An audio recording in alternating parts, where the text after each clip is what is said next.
Mes chers collègues, la France n'attend pas un gouvernement parfait, elle attend des élus responsables.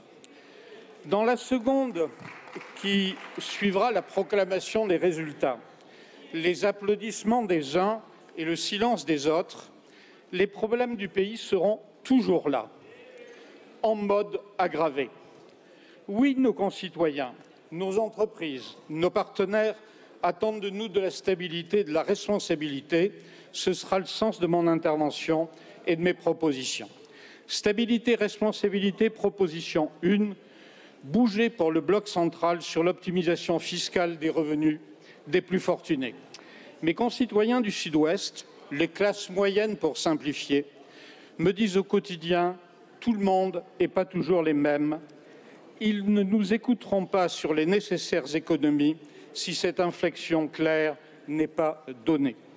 Stabilité, responsabilité, proposition 2. Je vais de nouveau donner la parole aux Tarnais. À Paris, de donner l'exemple en haut. La réduction du nombre d'agences, d'organismes publics, d'observatoires divers est nécessaire. Cela peut prendre la forme d'une annexe de la loi de finances avec une liste, un budget consolidé dont les Français pourraient suivre l'effort de réduction. Ce n'est pas de la démagogie, mais un prérequis pour être compris. Cela va avec la vérification de l'efficience des politiques publiques. Dans un médicament, vous avez le principe actif qui soigne et l'excipient qui permet de le diffuser dans le corps. Ces deux propositions sont l'excipient permettant l'acceptation par notre corps social des efforts et de l'indispensable modération des dépenses publiques. Stabilité et responsabilité. 3. Formuler des alternatives.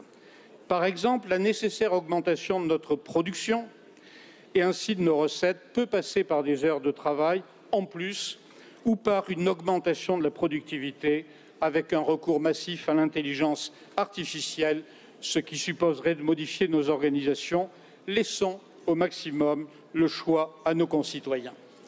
Stabilité et responsabilité, proposition 4, l'Assemblée, vous, nous. Le président de la République a le droit de la dissolution, dont acte. Il existe un autre mode de dissolution, l'autodissolution. Son nom est l'autodessaisissement, c'est-à-dire la situation dans laquelle notre Assemblée ferait le choix de ne pas décider, de ne pas donner de cap, de ne pas adopter de budget. Une démocratie parlementaire qui renoncerait à sa mission, ce n'est pas rien, mes chers collègues.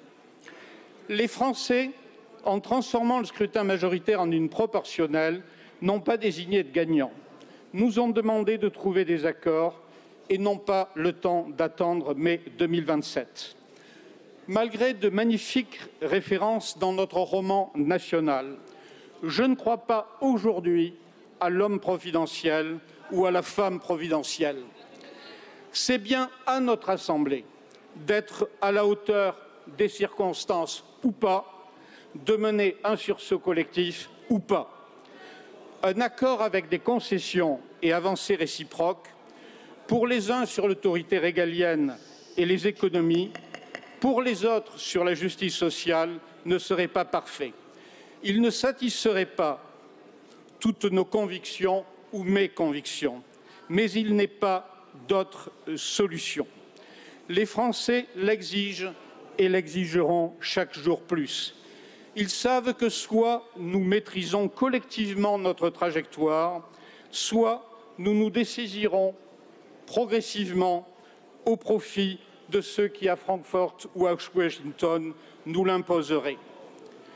Les mots coupables ou danger pour le pays que je viens d'entendre dans la bouche de deux présidentes de groupe peuvent vite revenir en boomerang sur ceux qui ne parlent que censure et ligne rouge, démission ou dissolution.